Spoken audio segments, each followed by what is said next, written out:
By sunrise, they would call him a traitor. Just hours ago, he was a samurai of spotless honor. But then, 4 whispered words changed everything. "I'll keep your secret." Now Takeshi kneels in a silent garden, his hand trembling on his sword. It's not fear that shakes him, but the crushing price of loyalty. Outside, he can hear his brothers marching to deliver judgment, their footsteps as steady and final as fate itself. The evidence against him is forged, the sentence already decided. As the first light of dawn stains the sky, one question burns through him. When honor demands betrayal, which side of the blade holds the truth? What secret is worth a samurai's life? Find out in a story where every choice is a double-edged sword. Don't forget to like, subscribe, and hit that notification bell for more epic tales. To understand how a samurai falls, you must first understand what it means to stand. This was the Sengoku Jidai, Japan's age of endless war. Provinces burned, alliances shifted like tides, and loyalty was both armor and currency. Men spoke of honor as if it were solid, yet it could vanish overnight, like morning mist over the rice fields. Takeshi served the Ashikaga clan, vassals to Lord Noboru, a daimyo whose rule stretched across 3 provinces. The Ashikaga were famous for 2 things: their deadly iaijutsu quick draw, and their absolute devotion to Bushido. To serve them meant surrendering your life before ever drawing your sword. Takeshi had been born into that vow. His father was samurai, his grandfather before him. 7 generations of men whose names were carved into the shrine of their ancestors, each one dying as proof that obedience was virtue. From childhood, he was taught that a samurai must master both steel and silence, strike cleanly, die cleanly, and never question the code. He never did, not once, until her. Her name was Yuki, the daughter of a silk merchant, a woman from a world he was forbidden even to notice. Their meeting was an accident born of festival lights and falling lanterns. It was the Festival of Lanterns, the night when warriors laid aside their blades to honor the spirits of the dead. Takeshi had walked alone along the river when he saw her wading into the water, kimono soaked to her knees, trying to free a paper lantern caught on a root. The flame flickered like a trapped soul. He should have turned away. A samurai did not stop for merchants' daughters and their floating prayers, but he did. He stepped into the current, freed the lantern, and watched it drift downstream. "Who are you praying for?" he asked. "My brother," she said softly. "He died at Sekigahara, that was all. But some meetings are like sparks, small, quiet, and enough to set everything ablaze. One meeting became 2, then 3, always brief, always hidden. They spoke of poetry, duty, and the weight of expectation. She taught him to see beauty without purpose, petals that fell simply because it was their time. He taught her that duty too could be beautiful, even when it crushed the heart beneath it. For the first time, Takeshi saw the code not as armor, but as a cage. And then 3 nights ago, everything changed. Yuki came to him in darkness, pale with terror. "My father is going to be killed." The words struck like steel. Her father, the merchant, had uncovered a conspiracy. Lord Kaido, Noburu's most trusted advisor, was secretly dealing with the Takeda clan. There would be an attack during the harvest festival. The castle would fall from within. Takeshi's blood ran cold. To accuse Kaido without proof would mean death. To stay silent could mean the clan's destruction. There was no honorable path, only impossible ones. "Where is your father now?" "At home. He's preparing to flee, but the assassins are already moving." Takeshi's decision came without hesitation. "Take me to him." They moved through the sleeping city like shadows, and in that quiet as rain fell against the rooftops, Takeshi realized what true fear felt like. Not for himself, but for what his choice would cost. 3 assassins waited at the merchant's house. Ninja. In heartbeats, the first fell, then the second. The third tried to run. Takeshi's blade caught him before the scream could rise. Inside, the merchant clutched a leather satchel, proof of the betrayal. "We must bring this to Lord Noboru," Takeshi said. "Not yet," the man replied. "If Kaido knows we suspect him, he will strike sooner. We need witnesses, preparation. It was logical. It was careful. It was fatal. I'll keep your secret," Takeshi promised. 3 days, then we expose him. But Kaido was already 3 moves ahead. The letters, the assassins, even the trap. By sunrise, the evidence would vanish, and Takeshi, the man who kept his promise, would stand accused of treason. He had walked straight into the snare, with eyes wide open. If you're still with me, you already know this isn't just a story about samurai. It's about every promise we've ever made that cost us more than we expected. Before we continue, tell me in the comments where you're watching from and subscribe so you don't miss the next chapter. Your journey through honor and betrayal starts here, and it's only getting deeper. The sun broke over the mountains like a wound. Takeshi remained kneeling in the garden as 5 samurai entered, their faces carved from stone. He recognized each one. Brothers he had trained with, friends he had fought aside. Men whose lives he had saved and who had saved his. Now they looked at him as they would look at a snake. The leader was Kenji, second son of a minor noble, a man of absolute principle and zero imagination. He had always admired Takeshi. That admiration had just transformed into something colder. Takeshi of the Ashikaga, Kenji said formally. You are summoned before Lord Noboru to answer charges of treachery. Takeshi rose slowly. His hand remained on his sword, not as threat but as comfort. A samurai's blade was his soul-made steel. While he still wore it, he was still samurai. For now, I will come, he said quietly, but I have committed no treachery. 3 men lie dead, ninja in service to the Takeda clan. You killed them. I did. They were assassins, sent to kill you, Takeshi. To prevent you from completing your mission. Kenji's voice was almost gentle, almost pitying. Lord Kaido has shown us the evidence. You were communicating with the Takeda, planning to deliver information about our defenses. The ninja came to silence you before you could betray us further. You killed them to protect your treason. The world tilted. For a moment, Takeshi couldn't breathe. That's a lie. Lord Kaido has letters. In your hand. Sealed with your family seal. Forgeries. Then where were you 3 nights ago? Multiple witnesses place you in the merchant district, far from your quarters, moving in secrecy. What were you doing there? Takeshi's jaw clenched. He couldn't answer. The truth would expose Yuki and her father. If Kaido was clever enough to forge letters and plant assassins, he was clever enough to kill everyone connected to the real evidence. I cannot say. Cannot or will not. I have my reasons. Kenji's expression hardened. Reasons are not reasons if they cannot be spoken. Lord Noboru awaits. Come. They formed around him, not quite an escort, not quite a guard formation. Something between. Takeshi walked among men who yesterday had called him brother, and today saw him as enemy. The castle rose ahead, perched on its hill like a crouching beast. Takeshi had defended those walls. He had bled for them. Now they would serve as the walls of his judgment. The great hall was already assembled. Dozens of samurai knelt in precise rows, their faces unreadable. At the far end, on a raised platform, sat Lord Noboru, a man in his 60s whose face bore the scars of 40 years of warfare. His expression was granite. Beside him, wearing the robes of senior advisor and a mask of concern, knelt Lord Kaito. He was younger than Noboru by 20 years, handsome in the way of men who have never been struck, intelligent in the way of men who turn intelligence toward darkness. His eyes found Takeshi's across the hall, and for just a moment, less than a heartbeat, Takeshi saw the smile. Then it was gone. Takeshi. Lord Noboru's voice filled the hall like distant thunder. Approach. Takeshi walked forward. He felt every eye upon him. He stopped at the prescribed distance and knelt, pressing his forehead to the polished wood floor. My lord, you have been accused of treason, of conspiracy with the Takeda clan, of planning to betray this castle and everyone within it. Noboru's voice was tired. He had seen too many betrayals. Too many friends turned traitor. Lord Kaido has brought evidence. You will hear it now. Kaido rose gracefully. From his robes he produced a sealed scroll. He opened it with theatrical precision. 3 nights ago I became aware of suspicious activity. Takeshi was seen in secret meeting with known Takeda agents. I ordered surveillance. What we discovered was, he paused as if the words pained him. Damning. He produced letters. 5 of them. Each bore Takeshi's family seal. Each contained detailed information about the castle's defenses, guard rotations, hidden passages. Each ended with the same phrase, the harvest moon rises. Strike then. The harvest festival. Exactly as Yuki had warned, but inverted. The conspiracy made to look like Takeshi's own plan. These were found in a dead drop location used by Takeda spies. Kaito continued. When we sent men to intercept Takeshi 3 nights ago, he murdered them. 3 loyal ninja, slaughtered to hide his guilt. Murmurs rippled through the hall. Takeshi felt their judgment like physical weight. What say you to this? Lord Noboru asked. His voice held no hope for a good answer. Takeshi raised his head. He met his lord's eyes. It is an elaborate fiction, my lord. I am no traitor. Those letters are forgeries. The ninja were not loyal. They were assassins sent to murder an innocent merchant. What merchant? I cannot say, my lord. I gave my word. The hall erupted. Voices of anger, of disbelief. He admits he was there, but will not explain. He thinks we're fools? Lord Noboru raised his hand. Silence fell instantly. You ask me to believe you on faith alone? To disregard physical evidence, eyewitness reports, and your own suspicious silence? I ask nothing, my lord. I only speak truth. I have served this clan since birth. My father served. His father before him. 7 generations of Ashikaga samurai, and not one has ever broken faith. I will not be the first. Then explain yourself. Tell me where you were and why. Takeshi's hands became fists. The promise echoed in his skull. I'll keep your secret. If he spoke, Yuki and her father would die. Kaido would see to it. The real evidence would be destroyed, and Takeshi would still be executed, but for nothing. His death would secure the traitor's victory. I cannot, my lord. Cannot or will not. Both, my lord. I have given my word to protect another. To break that promise would be to break myself. I would rather die samurai than live oathbreaker. Lord Noburu's face aged 10 years in that moment. He looked at Takeshi the way a father looks at a beloved son who has irredeemably disappointed him. Then you leave me no choice. You are stripped of rank. You will surrender your swords. At sunset tomorrow you will perform seppuku to restore your family's honor. Until then you will be confined. My lord, this audience is concluded. Guards moved forward. Takeshi did not resist as they took his blades, first the katana, then the wakizashi. To be without swords was to be without identity. He was no longer samurai, just a man waiting to die. They led him to a small room in the castle's lower level. Not a cell, that would have been too dishonorable. A room for meditation before death.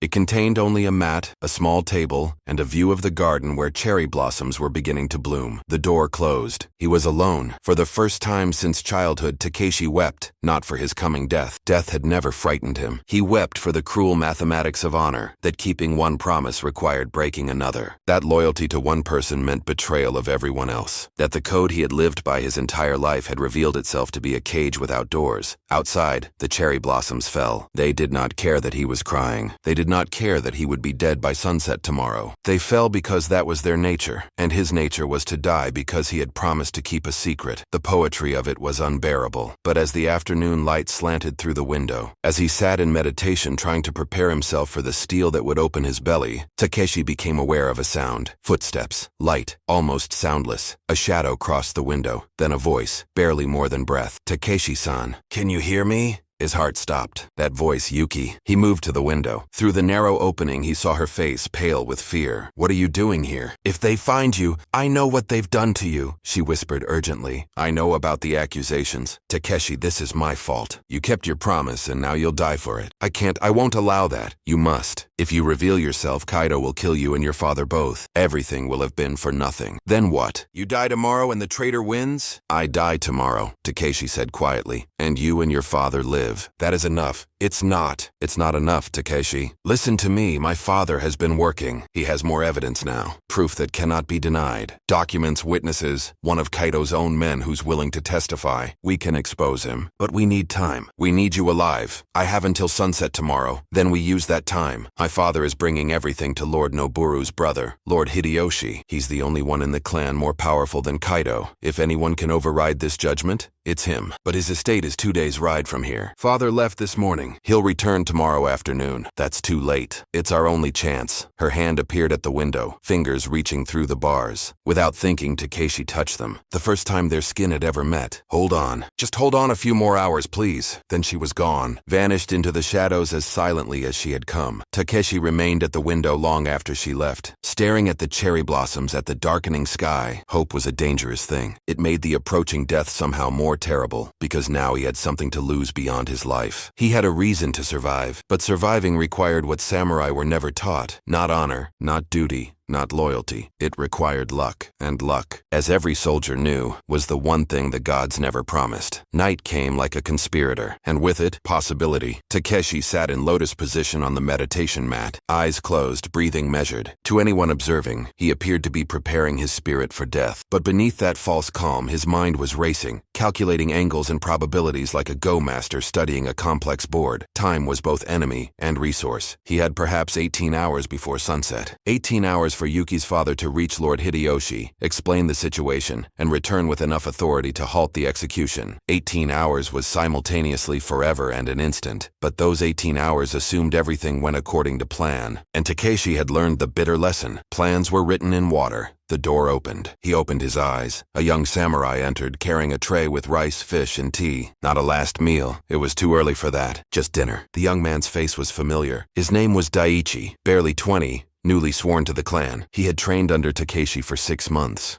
Daichi set down the tray without meeting Takeshi's eyes. Shame radiated from him in waves. He believed his teacher had betrayed them all, and the belief was killing him. Daichi, Takeshi said softly. Look at me. The young samurai's eyes rose reluctantly. Do you believe I'm a traitor? Daichi's jaw worked. I don't know what to believe, sensei. The evidence, forget the evidence. Do you believe it? In your heart, where truth lives beyond proof. Do you believe I would betray this clan? Silence stretched, then almost inaudible. No. Good, hold on to that. Whatever happens tomorrow, remember that truth and proof are not always the same thing. Daiichi nodded, eyes glistening. He left quickly, as if afraid he might say something unforgivable. Takeshi ate slowly, tasting nothing. The rice might as well have been ash, but he forced it down because a samurai respected food even when facing death. Especially then. As he ate, he turned the problem over in his mind. Even if Lord Hideyoshi believed Yuki's father, even if he rushed back to halt the execution, there was no guarantee they would arrive in time. Kaito would be watching. If he suspected his plan was unraveling, he might accelerate the schedule, find some excuse to demand the seppuku be performed immediately. Takeshi needed insurance. He needed a way to buy more time. He needed to escape. The thought should have been unthinkable. Escape would confirm every accusation. It would transform him from accused traitor to proven oathbreaker. His family name would be stained for generations. His father's grave would be dishonored. But if he was dead, he couldn't defend himself. Couldn't expose Kaito. Couldn't save the clan. The mathematics were clear, if grotesque. Temporarily become the traitor they accused him of being in order to prove he never was. Honor as strategy. Bushido inverted. The walls of his prison were strong but not impenetrable. The window was narrow, barred, but the bars were old iron, and Takeshi had trained in techniques for exploiting architectural weaknesses. Given time and something to use as leverage, he could widen the gap enough to squeeze through, but that would require tools he didn't have. And even if he escaped the room, the castle was filled with guards. He was weaponless, disgraced, and his face was known to every samurai in the compound. He would need help. As if summoned by thought, the door opened again. But this time, the figure who entered made Takeshi's breath catch. Master Ryokan, the clan's senior monk, spiritual advisor, teacher of philosophy. He was ancient, over 80, his face a landscape of wrinkles, his eyes still sharp as a blade. He had taught Takeshi to read when he was 5 years old, had guided him through the paradoxes of Zen Buddhism, the texts of Confucius, the poetry of the Tang dynasty. Sensei, Takeshi breathed. Bowing his head, Ryokan moved slowly, joints creaking, and lowered himself onto the mat with the careful precision of very old men, navigating very old bodies. He said nothing for a long moment, simply studying Takeshi's face as if reading a difficult scroll. Finally, you have the look of a man trapped between two truths. I have the look of a man who will be dead by tomorrow's sunset. Perhaps. But that is only one of the truths. Ryokan's voice was like dry leaves. The other is that you are innocent. Takeshi's head snapped up. You believe me? Belief is irrelevant. I know you. I have known you since you were a child. You are many things, Takeshi. Proud, stubborn, occasionally foolish in the manner of young men who confuse courage with wisdom. But you are not a traitor. Your heart would not permit it. Something broke inside Takeshi's chest. Then help me prove it. How? I am a monk, not a magistrate. I have no authority to overturn Lord Noburu's judgment. I don't need you to overturn it. I need you to delay it. Takeshi leaned forward, urgency bleeding into his voice. There is evidence, real evidence that will prove my innocence and expose the true traitor, but it won't arrive until tomorrow afternoon. I need to survive until then. Ryokan's eyes narrowed. What evidence? From whom? Takeshi hesitated. The promise. But Ryokan was different. If anyone could be trusted with the secret, it was this old man who had taught him that truth was more sacred than comfort. A merchant discovered documents proving Lord Kaito is conspiring with the Takeda. I helped protect the merchant from assassins. That's why I was in the city. That's the treason Kaito has twisted into evidence against me. The merchant's daughter came to me tonight. Her father is bringing the evidence to Lord Hideyoshi, but they won't return in time unless I can delay the execution. Ryokan absorbed this in silence. Then, you ask me to help you deceive Lord Noburu. I ask you to help me survive long enough to tell the truth. And if you're wrong, if this merchant's evidence is false or insufficient, then I will die anyway. But at least I'll die having tried. Ryokan closed his eyes. His lips moved silently. Prayer or meditation, Takeshi couldn't tell. When he opened them again, his expression was troubled but resolute. The seppuku is scheduled for sunset. I could petition Lord Noburu to allow me to spend the day in spiritual preparation with you. It is not unusual for a monk to guide a samurai through his final hours. That would give you access to the garden, to fresh air and contemplation. It might buy a few more hours. It's not enough. Kaito will be watching. If he suspects delay, he'll find a way to accelerate. I need more. What do you need? Takeshi met the old monk's eyes. I need to escape. Ryokan recoiled as if struck. Escape? Do you understand what you're asking? Flight would confirm every charge. Your name would be destroyed, your family dishonored. Even if the evidence later proves your innocence, you would be forever marked as the samurai who ran. I know. But there's no alternative. I must survive to midnight tomorrow.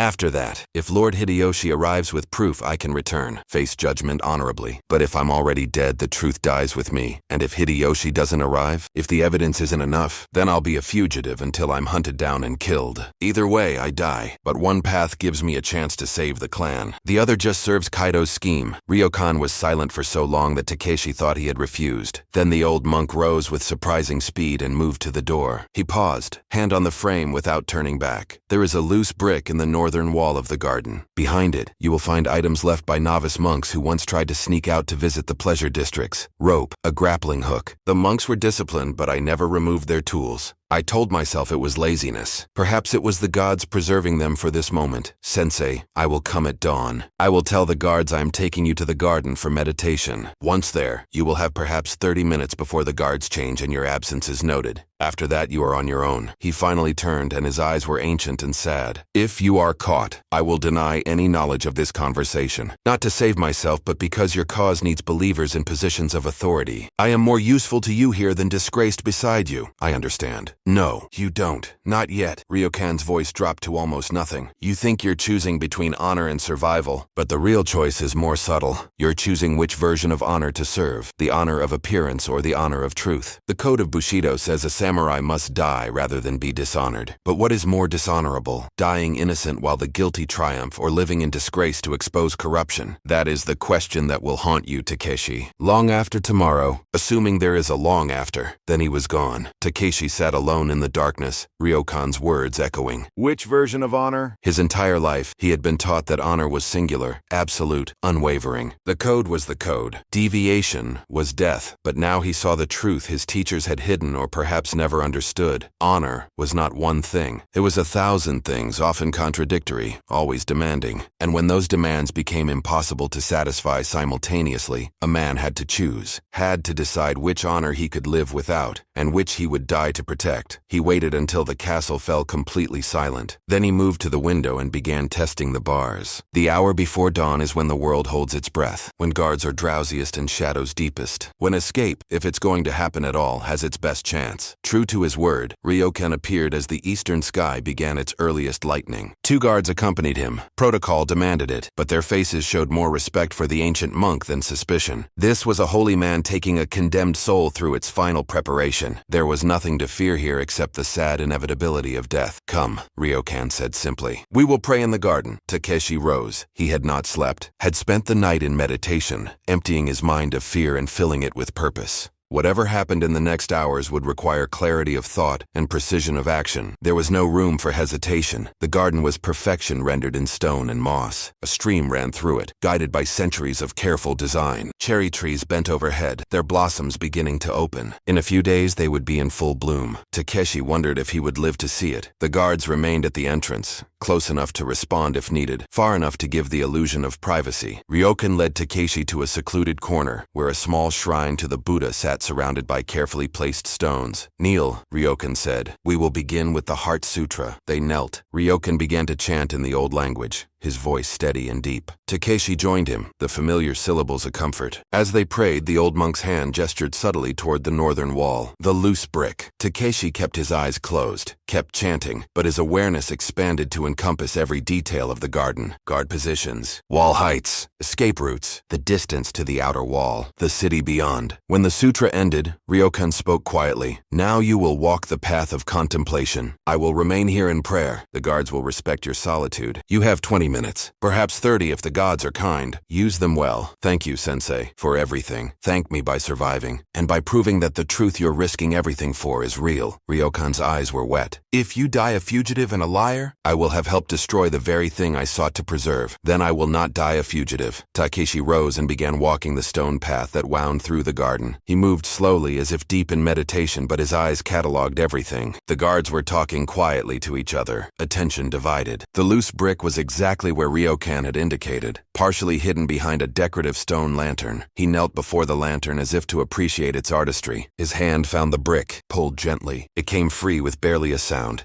Behind it, a coil of rope, thin but strong. A folding grappling hook, a small knife, barely more than a letter opener but sharp enough to cut rope or, if necessary, flesh. He slipped the items beneath his robe, returned the brick to its place, stood and continued his meditative walk. The garden ended at the northern wall. Beyond it lay a 20-foot drop to a lower courtyard, then another wall, then the city. Takeshi had scaled these walls 100 times as a boy, racing other young samurai. He knew every handhold, every weakness in the stone, but he had never climbed them as a fugitive. He attached the grappling hook to the rope, waited until both guards turned away simultaneously. A moment of pure luck. Through. The hook caught on the wall's edge with a soft chink. He pulled. It held. No going back now. He pulled himself up hand over hand, feet finding purchase on the rough stone. Muscle memory from 1,000 training sessions took over. 5 seconds. 10. He reached the top of the wall. Below, the guards hadn't noticed. Ryokan continued his prayers, head bowed, buying time. Takeshi pulled the rope up, repositioned the hook, dropped it down the other side, descended into the lower courtyard. No guards here. It was a storage area, little used. He crossed it in seconds, scaled the outer wall, and then he was free. Standing in the narrow alley behind the castle as sunrise painted the sky red, he had done it, escaped, became exactly what they had accused him of being, a fugitive, an oathbreaker, a man without honor. For the first time in his life, Takeshi was truly alone. No clan, no lord, no identity except what he could forge from the wreckage of his name. Behind him he heard shouts. His absence had been discovered. Alarms began to ring. The hunt had begun. The city awakened to the sound of temple bells and Takeshi's name being shouted like a curse. He moved through the merchant quarter with his head low, peasant clothes stolen from a washing line covering his samurai bearing, but clothing could not hide what he was. The way he walked, centered, balanced, ready, marked him as clearly as if he still wore his clan's crest. A lifetime of training could not be shed like a robe. Behind him, search parties fanned out. He heard their boots on cobblestones, heard the barked orders. The traitor has fled. Search every house. Question everyone. A reward of 50 koban to whoever finds him. 50 gold koban. Enough to feed a family for 2 years. Takeshi had just become the most valuable fugitive in the province. He ducked into a narrow alley between a sake brewery and a papermaker's shop. The smell of fermenting rice and drying pulp masked his scent from the tracking dogs he knew would soon be deployed. He pressed his back against the wall, breathing controlled, mind calculating. 18 hours. Maybe less now. The sun had fully risen, painting the rooftops gold. Beautiful, indifferent. The world would continue being beautiful whether he lived or died. A child's voice made him freeze. A small girl, no more than 6, had entered the alley. She carried a wooden bucket, probably fetching water. She saw him and stopped, eyes wide. Takeshi put a finger to his lips. The universal gesture of silence. The girl stared at him. He could see her processing. This man was hiding, which meant he was either in danger or dangerous. She should scream, call for her mother, alert the guards who were clearly searching for someone. Instead, she tilted her head, studying him with that peculiar wisdom children sometimes possess. Then she set down her bucket and approached, reached into her kimono and produced a rice ball wrapped in leaves. You look hungry, she whispered. Takeshi's throat tightened.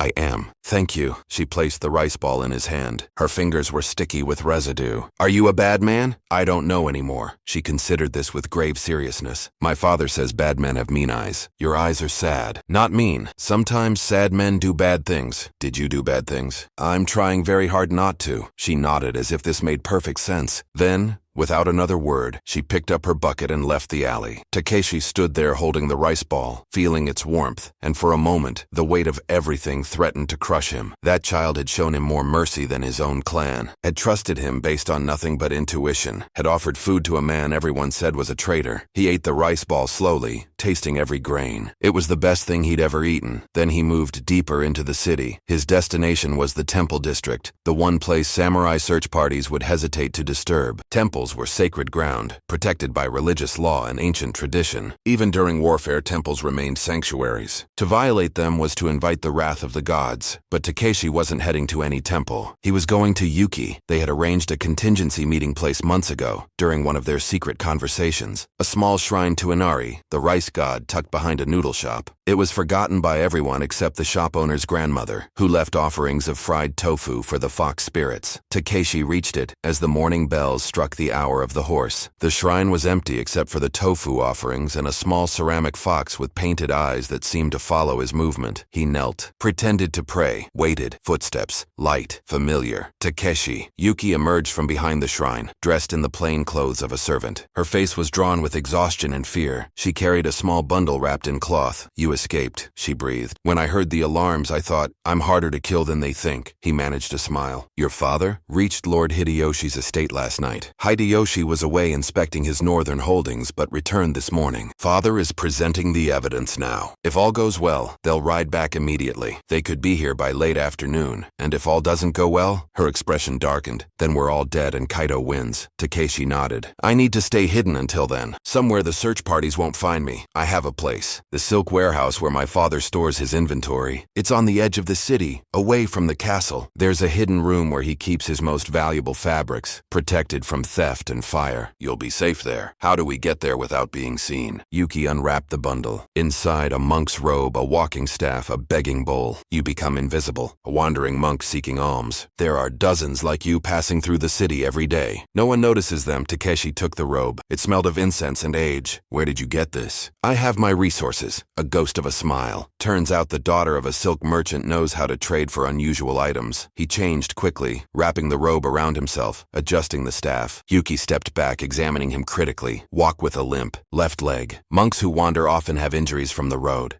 And keep your eyes down. Humility is your armor now. They left separately. Yuki first, playing the role of a servant on her mistress's errand. Takeshi followed 5 minutes later, bent over his staff muttering sutras under his breath. The transformation was remarkable. Guards passed within arm's reach, their eyes sliding over him as if he were part of the scenery. A drunk merchant stumbled against him, apologized, pressed a coin into his begging bowl. Children laughed and pointed. Monks were amusing to the young, with their shaved heads and strange prayers. But as he navigated the crowded streets, Takeshi became aware of something else. Posters, fresh ink on rice paper, nailed to walls and posts throughout the city. His face stared back at him from dozens of locations. The artist had captured him perfectly. The strong jawline, the intense eyes, the small scar above his left eyebrow. Beneath his likeness, a single word in bold characters, traitor. Seeing his face rendered in ink and accusation was like being struck. This was how the world would remember him. Not as loyal samurai, not as devoted son, as Hanin, criminal, as the man who betrayed everything he claimed to honor, unless he survived, unless Yuki's father arrived in time, unless the truth proved stronger than lies. He forced himself to keep walking, keep limping, keep pretending to be just another anonymous monk in a city full of them. The warehouse district sprawled along the river, a maze of wooden buildings that housed everything from rice to pottery to silk. Yuki's father's warehouse was modest, 3 stories, weathered wood, a faded sign with the family crest. Yuki was already there, waiting by a side entrance. She ushered him inside quickly. The interior smelled of cedar and silk. Rolls of fabric in every color lined the walls, stacked on wooden shelves that reached toward the ceiling. Takeshi had never seen so much wealth concentrated in one place. A single bolt of the finest silk could cost more than a samurai's yearly stipend. This way, Yuki whispered. She led him through the warehouse to what appeared to be a solid wall. But when she pressed a specific point on a wooden beam, a section swung inward, revealing a narrow passage. My grandfather built this during the civil wars, she explained. When bandits roamed freely and merchants needed places to hide their goods, father has kept it maintained. The hidden room beyond was small but comfortable. Tatami mats on the floor. A small window high on the wall that let in light but was too narrow for a man to fit through. Storage chests containing the most valuable silks.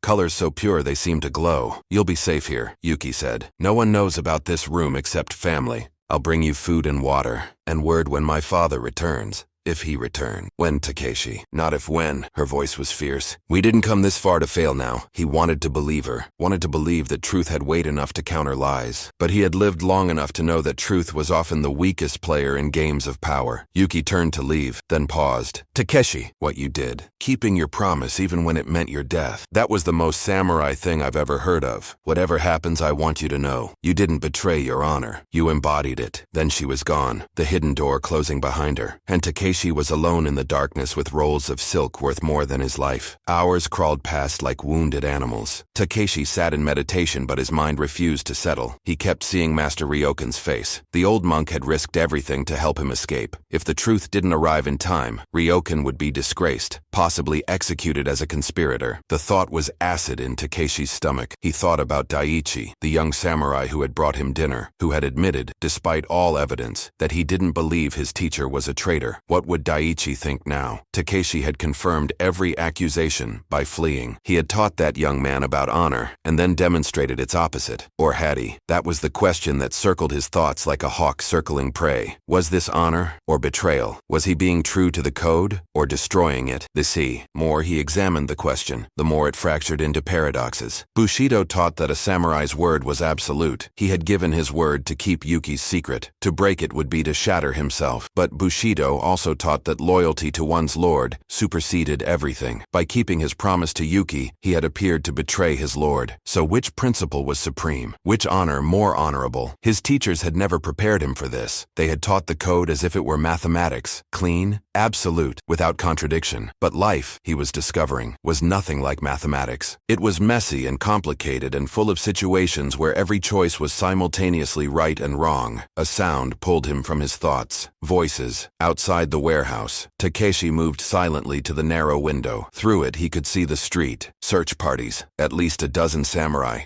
moving systematically building to building. His blood went cold. They were searching the warehouses. He heard the main door of the building open. Footsteps. The voice of a samurai, demanding entry, demanding to search the premises. Then Yuki's voice, calm and respectful. Of course, honored samurai. Please search as thoroughly as you wish. We have nothing to hide. Footsteps moved through the warehouse. Takeshi pressed himself against the wall, hand on the small knife he had taken from the garden. If they found the hidden room, he would have to fight. He would die fighting. There were too many, but he would take several with him. The footsteps came closer, stopped directly outside the hidden door. This wall sounds hollow, a voice said. Kenji. Takeshi recognized his former friend's voice. Storage chests inside. Yuki answered smoothly. Would you like to see? Yes. Takeshi's grip on the knife tightened. This was it. But then another voice. Kenji-san, we found something. The noodle shop down the street. The owner says a monk matching the fugitive's description was seen there this morning. A monk? Disguised, obviously. Smart. But the old woman who runs the shop said his eyes were wrong. Too focused. Too aware. Samurai eyes. A pause. Takeshi could imagine Kenji weighing the information, deciding. Show me. The footsteps retreated. The main door closed. Silence returned. Takeshi released breath he hadn't known he was holding. The knife fell from his nerveless fingers. Too close. Far too close. The hidden door opened. Yuki slipped in, face pale. That was, I know. Takeshi's voice was shaking. Thank you. They're searching the noodle shops now. The grandmother who lives behind the Inari shrine. Someone must have seen you there. She grabbed his arm. Takeshi, they're getting closer. They're being systematic. It's only a matter of time before they come back here, before they search more thoroughly. How long until your father arrives? Hours. Maybe 6. Maybe more. I won't last 6 hours. Kaido knows the truth is coming. He'll intensify the search. He has to find me before your father returns, or his entire scheme collapses. Yuki's eyes were frantic. Then what do we do? Takeshi looked at her. Really looked at her. This woman who had risked everything for him, who had trusted him with her secret and whose trust had led them both to this precipice. And suddenly, he understood. We don't wait for the truth to arrive, he said slowly. We take the truth to them. Yuki, where did your father hide the original documents? The ones that prove Kaido's treason? In the temple. The same one where we hid my father. Why? Because running is Kaido's victory. He wants me to hide, to flee, to confirm every accusation. But what if I don't run? What if I walk straight into the castle and present the evidence myself? That's insane. You'll be killed on sight. Maybe. Or maybe, if I'm bold enough, if I act with enough certainty, I can create enough confusion to reach Lord Noboru, to show him the evidence before Kaido can stop me. You're talking about walking into a fortress filled with samurai who want you dead. I'm talking about fighting back. I'm tired of being the prey, Yuki. It's time to remind them what a cornered samurai can do. He stood, energy flooding back into his limbs. Can you get the documents from the temple? Yes, but then do it. Bring them here. We have maybe 4 hours until sunset. That's when they'll expect me to be farthest from the castle, most desperate, most hidden. So we do the opposite. We attack. Yuki stared at him as if he'd gone mad. Maybe he had. But madness was sometimes the only sane response to an insane situation. All right, she said finally. All right, I'll get the documents. But Takeshi, even if you reach Lord Noboru, even if you show him the evidence, Kaido will be there. He'll try to discredit it. You'll need proof that can't be denied. The documents have the Takeda seal. Letters in Kaido's hand. What more proof exists? Not proof of the conspiracy. Proof of the frame. Proof that the letters with your family seal are forgeries. She thought for a moment. My father is a merchant. He spent his life studying documents, contracts, seals. He can identify forgeries. But he's not here. Who else could do it? The clan's official scribe, Master Fumio. He maintains all the records, authenticates all documents. If anyone can prove those letters are forged, it's him. Will he help me? I don't know. He's old, loyal to tradition, but he's also a perfectionist. If someone has created false documents using your family seal, it would offend him. His entire life is about the authenticity of the written word. Takeshi nodded slowly. A plan was forming, reckless, desperate, beautiful in its simplicity. Get the documents. Meet me back here in 2 hours. We end this today, and if it doesn't work, he smiled, the first genuine smile in days. Then at least we'll die trying. That has to count for something. Yuki left without another word. Takeshi sat back down among the silk, but he wasn't meditating now. He was preparing, visualizing every step of what came next. The castle's layout, the likely positions of guards, the path to Lord Noboru's hall, and most importantly, the moment when he would stand before his lord and his clan, and either clear his name or die trying. Either way, the running was over. 2 hours later, dressed once again in his stolen peasant clothes, carrying a wrapped bundle containing documents that would either save him or seal his death, Takeshi approached the castle gates. The sun was beginning its descent, perhaps 3 hours until the execution time that no longer mattered, because he would be dead or vindicated long before sunset. Guards stood at the gate, 4 of them, alert and armed. They would recognize him instantly if he tried to enter, so he didn't try to enter. He stood in full view of the gate, threw back his hood and shouted, "I am Takeshi of the Ashikaga. I have returned to face my accusers and speak truth before my lord." The guards froze. For 3 heartbeats, no one moved. Then chaos. Bells began ringing. Guards poured from the gate. Within seconds, Takeshi was surrounded by 24 samurai, blades drawn, every edge pointed at his heart. "Don't move! On your knees! He's unarmed!" Takeshi slowly raised his hands, showing empty palms. "I surrender myself. I request audience with Lord Noboru. I have evidence of my innocence." "The time for evidence ended when you fled like a coward." Kenji pushed through the circle, face twisted with betrayal and fury. "You confirmed everything by running. I ran to survive long enough to bring you this." Takeshi carefully unwrapped the bundle. Documents spilled out, covered in official seals and dense characters. Proof that Lord Kaido is the traitor. Proof that I was framed. Kenji's eyes widened as he saw the Takeda seals. "Where did you get these?" "From a merchant who discovered Kaido's conspiracy. The same merchant whose life I saved from Kaido's assassins. The treason you accused me of was protection of a loyal citizen and acquisition of evidence against a real traitor." Murmurs rippled through the assembled samurai. Uncertainty, confusion. The absolute certainty they'd felt was cracking. "It's a trick," a voice said. Lord Kaido emerged from the castle, flanked by his own guards. He looked unruffled, confident. Obviously, he's had time to forge documents, to create false evidence. "Don't be fooled by desperation. These documents bear the Takeda seal," Takeshi said loudly, addressing not just Kaido, but every samurai present. "They detail plans to attack during the harvest festival. They reference gold payments made to someone within our clan, someone signing his letters with the character for truth. Kaito. Your name means truth, doesn't it, Lord Kaito?" Kaito's smile didn't waver. "Coincidence, or clever forgery. You've had 2 days to prepare this deception. Then let Master Fumio examine them," Takeshi said. "Let the clan's official scribe determine authenticity. If they're forgeries, I'll accept death. But if they're real, you'll answer for your treason." "And who will examine the letters you supposedly sent to the Takeda, the ones with your family seal?" "Master Fumio can examine those too. I claim they're forgeries. You claim these are forgeries. Let an impartial expert judge." The logic was airtight. Both sets of documents called into question. Both men claiming innocence. Only one way to resolve it. Expert authentication. Kaido's expression finally showed a crack, just a flicker, but Takeshi saw it. "Lord Noboru must decide this," Kenji said. He was looking at the documents with growing horror, starting to understand the implications. If Takeshi was telling the truth, they had all been played for fools. "Bring them both." They marched Takeshi through the gates at sword point. Not bound. That was telling. If they truly believed him a traitor, they would have tied his hands. The fact they didn't meant doubt was spreading like fire in dry grass. The great hall filled rapidly. Word had spread. The fugitive had returned, brought evidence, demanded judgment. Every samurai in the castle crowded in to witness. Lord Noboru sat on his platform, face unreadable. Master Ryokan knelt to his right. The old monk's eyes found Takeshi's, and infinite relief flashed between them. Master Fumio, the ancient scribe, knelt to the left, looking confused and frightened by the commotion. Takeshi, Lord Noboru's voice cut through the murmurs. You fled justice. Why have you returned? To bring justice, my lord. Takeshi moved forward, knelt, placed the documents before him. I fled not from guilt, but to survive long enough to obtain proof of my innocence. Here is that proof. Letters between Lord Kaido and the Takeda clan, detailing a conspiracy to betray this castle. Letters I discovered while protecting a merchant from assassination. Letters that Lord Kaido has tried to hide by framing me for treason. Noboru's eyes moved to Kaido. Speak. Kaido bowed smoothly. An elaborate fiction, my lord. Takeshi has had time to forge documents, to construct a narrative that casts himself as hero and me as villain. I ask, which is more likely? That I, your trusted advisor of 20 years, am suddenly a traitor? Or that a desperate fugitive has created false evidence to save his life? Master Fumio, Noboru said, examine all documents. The letters accusing Takeshi, these new letters accusing Kaido. Tell me what you see. The old scribe moved forward with trembling hands. He was over 70, had been authenticating clan documents since before Takeshi was born. His eyes were weak with age, but his knowledge of paper, ink, and seals was absolute. He examined Takeshi's supposed treason letters first, studied the seal impressions under light, rubbed the paper between expert fingers, smelled the ink. Minutes passed. The hall was silent. These letters, Fumio said finally, voice quavering, are forgeries, skillful ones. The seal is correct, but the impression is wrong, too deep, suggesting it was pressed from a mold rather than a genuine seal stone. The paper is correct, but the aging is artificial, treated with tea to appear older than it is, and the handwriting, while similar to Takeshi's, is not his. The brush pressure is inconsistent. Someone copied his style, but could not replicate his essential nature. Gasps echoed through the hall. Kaido's face remained impassive. Now examine these. Noboru gestured to the Takeda documents. Fumio repeated his examination. More minutes. More silence. These are authentic, my lord. The Takeda seal is genuine. I've seen enough of them during the wars. The paper is correct for Takeda correspondence. The signatures match known examples. He looked up, eyes wide with shock. And the recipient's seal, the character for truth, matches Lord Kaido's personal seal exactly. The hall erupted. Shouts of disbelief, of fury, of confusion. Samurai reaching for weapons, not sure who the enemy was. Lies. Kaido was on his feet now, composure cracking. This scribe is senile. He's been manipulated.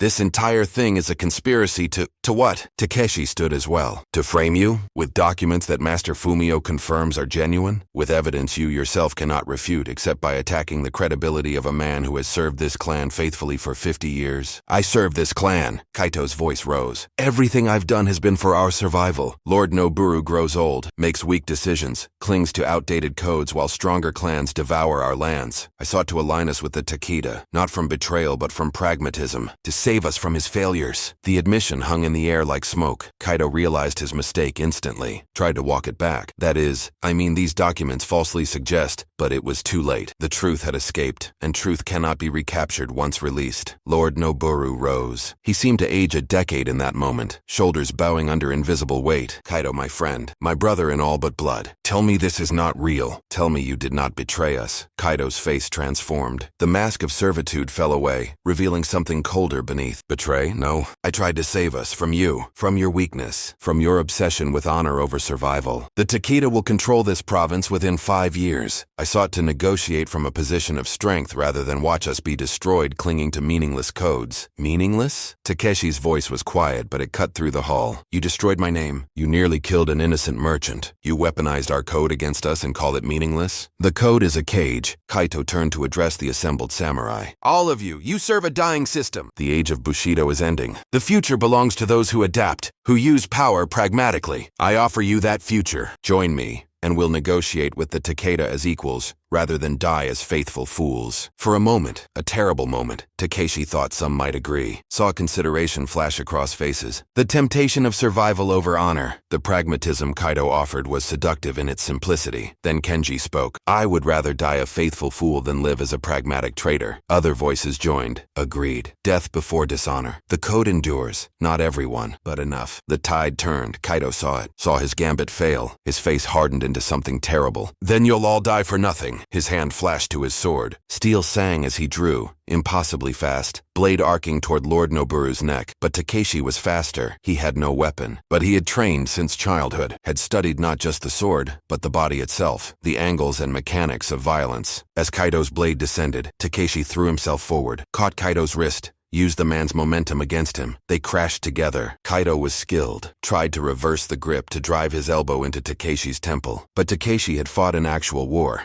not just training halls, had killed men who were trying to kill him. His hands found Kaido's throat. His knee found Kaido's groin. Kaido gasped, blade falling from nerveless fingers. A dozen samurai were on them in seconds, pulling them apart. Takeshi was thrown back. Kaido was pinned to the floor, swords at his neck. Enough. Lord Noburu's voice was ash. Enough blood. Enough lies. He looked down at Kaido as if seeing a stranger. You will be given the honor of seppuku at dawn. More than you deserve. Kaido laughed, a broken, terrible sound. Honor? Still honor? The world is burning and you offer me honor? It's all we have, Noburu said quietly. It's all we've ever had. Remove him. They dragged Kaido away, still laughing, still ranting about pragmatism and survival and the death of meaning. Lord Noburu turned to Takeshi. For a long moment, they simply looked at each other, lord and vassal, separated by days of accusation, united by the thing they both believed in even when it tried to destroy them. Takeshi, you kept your word even when it cost you everything. You protected an innocent even when it made you appear guilty. You ran not from honor but toward it. Noburu's voice broke. I am sorry for doubting you, for being so easily deceived, for failing you when you needed me most. Takeshi bowed his head. You did what the evidence demanded, my lord. I ask no apology for that. Nevertheless, you have it. And more. Noburu gestured to an attendant. Return this man's swords. Restore his name. Let it be known throughout the province. Takeshi of the Ashikaga is no traitor. He is the very embodiment of what samurai should be. The attendant brought forth Takeshi's blades, the katana and wakizashi that had been taken from him. Receiving them felt like receiving his soul back. He slid them into his belt, and the weight was perfect. Familiar, right? He was samurai again. Master Ryokan approached, eyes wet with tears. You survived. Thank the gods. Thank you, sensei, for believing in me, for risking everything. I risked nothing compared to what you risked. The old monk smiled. You taught me something, Takeshi. You taught me that sometimes the highest honor is breaking the rules of honor. That paradox will occupy my meditation for years to come. The hall began to empty. Samurai approached Takeshi one by one, some to apologize, some to bow, some simply to touch his shoulder in solidarity. Daichi, the young student, knelt before him with tears streaming down his face. I'm sorry, sensei. I doubted you. You believed what the evidence showed, Takeshi said gently. That's not weakness. It's honesty. Never apologize for that. As the crowd dispersed, Takeshi found himself standing alone in the garden where he had been imprisoned just one day ago. The cherry blossoms were fuller now, nearly at peak bloom. Tomorrow they would begin to fall, but tonight they were perfect. 3 days later, Lord Hideyoshi arrived with Yuki's father and 50 mounted samurai, ready to rescue a man who no longer needed rescuing. The reunion in Lord Noburu's hall was chaotic. Yuki's father, still dusty from the road, skidded to a stop when he saw Takeshi standing freely, swords at his side, honored rather than condemned.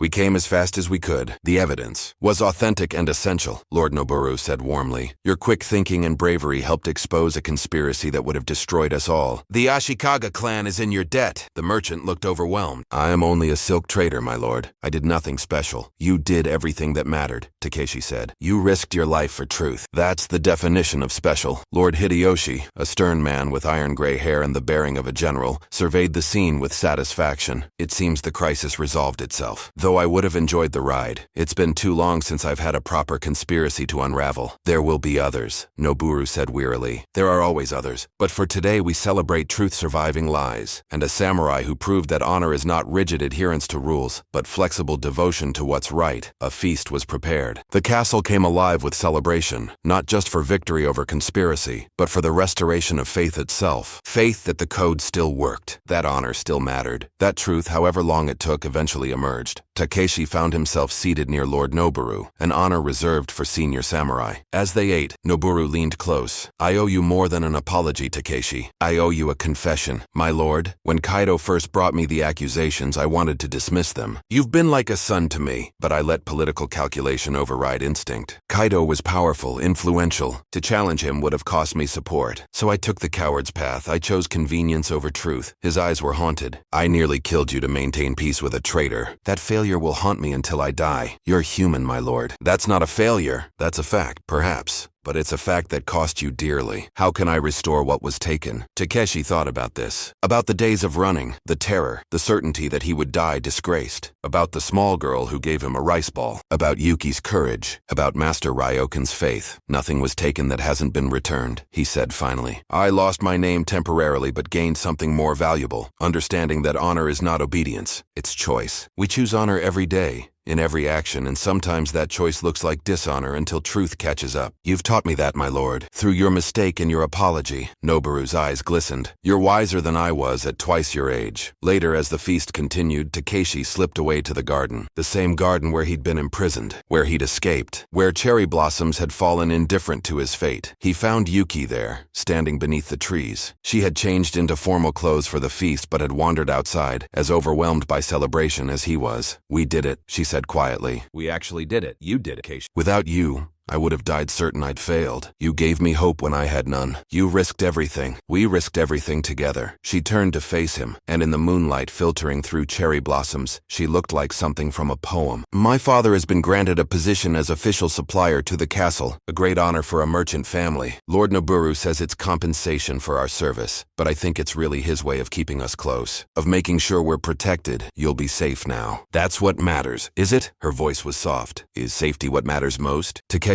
understood the real question she was asking. The thing that had existed between them, the secret meetings, the shared conversations, the connection that had started all of this. What happened to it now? In the daylight, acknowledged and official. Could it survive? Should it? A samurai and a merchant's daughter, he said quietly. The rules say it's impossible. The rules nearly killed you for keeping a promise. Maybe the rules don't know everything. Maybe they don't. They stood in silence, not touching, but close enough that he could smell the jasmine in her hair. Close enough that the space between them felt alive with possibility. I don't know what happens next, Takeshi admitted. I don't know if there's a path forward that doesn't require one of us to sacrifice everything. Then we'll find out together. One day at a time. One choice at a time, she smiled. After all, you taught me that honor isn't following the path. Sometimes it's making a new one. A cherry blossom drifted down, landing in her hair. Takeshi reached up, hesitated, then gently removed it. The brief touch of his fingers against her temple was electric. One day at a time, he agreed. From the castle, music and laughter drifted out. The celebration continued. Tomorrow would bring new complications, new questions about duty and desire, tradition and choice. But tonight, standing in a garden where he had once prepared to die, Takeshi allowed himself to simply exist in the moment. He had survived, had cleared his name, had protected the innocent, had exposed corruption, had proven that honor could be flexible without breaking, and perhaps most importantly, he had learned that the codes he'd been taught were not chains, but guidelines, that a samurai's greatest duty was not blind obedience, but conscious choice. That sometimes keeping one promise meant appearing to break another, and that was not hypocrisy, it was wisdom. The cherry blossoms continued to fall. They would all be gone in a week, but new buds were already forming beneath the fading flowers, preparing for next spring's bloom. Everything ends. Everything begins again. That was the lesson the blossoms taught, year after year, indifferent and perfect in their impermanence. 2 weeks after the conspiracy was exposed, after Kaido performed his seppuku with the dignity he had denied others, after the Takeda threat was neutralized through diplomatic channels that revealed their spy network, Takeshi knelt before his father's grave. The stone was simple, bearing only a name and dates. 7 generations of Ashikaga samurai lay in this cemetery, each stone a testament to honor maintained, duty fulfilled, life sacrificed for the clan. Takeshi placed fresh incense before his father's marker. Watch the smoke rise and dissipate. I nearly shamed you, he said to the silent stone. Nearly became the first in our line to die disgraced. The irony is that I would have died innocent, but the world would have remembered me guilty. Does that count as honor or the opposite? The stone offered no answer, but Takeshi didn't need one anymore. He had found his own answer in the days of running, of choosing, of understanding that honor was not a destination but a direction. You could stumble toward it or march toward it or crawl bleeding toward it, and all of those paths were equally valid as long as you kept moving. I've been thinking about the code, he continued, about Bushido and what it really means. You taught me it was absolute. Serve your lord, protect the innocent, never lie, face death without fear. But what happens when those principles contradict? When serving your lord means abandoning the innocent? When telling truth means breaking a promise? When facing death means the guilty triumph? A breeze stirred the incense smoke. Takeshi watched it swirl and reform. I think the code is not a set of rules, but a set of questions. Not what must I do, but what should I do? Not how do I obey, but how do I choose? The samurai who follows rules blindly is not honorable. He's just obedient. But the samurai who questions each choice, who weighs each decision against his conscience and his duty, who sometimes has to break rules to serve principles. Maybe that's real honor. He bowed his head to the stone. I hope you would understand. I hope watching from wherever ancestors watch you see that I tried, that I stumbled, yes, that I failed in some ways, but that I never stopped trying to do right, even when right became impossible to define. When he opened his eyes, Master Ryokan was standing nearby, waiting patiently. I thought I might find you here, the old monk said, speaking to the dead, trying to. I'm not sure they're listening. Oh, they're always listening. Whether they approve is a different question. Ryokan moved closer, joints creaking. How do you feel now that the storm has passed? Takeshi considered. Lighter, heavier, both at once. Ah, the paradox of wisdom. Every answer reveals new questions. Every resolution creates new complications. You saved the clan, Takeshi, but you also changed it, showed that the code can bend without breaking. Some will celebrate that, others will resent it. You've become dangerous, not to enemies but to certainty itself. I didn't want to be dangerous. I just wanted to keep a promise, and in keeping that promise,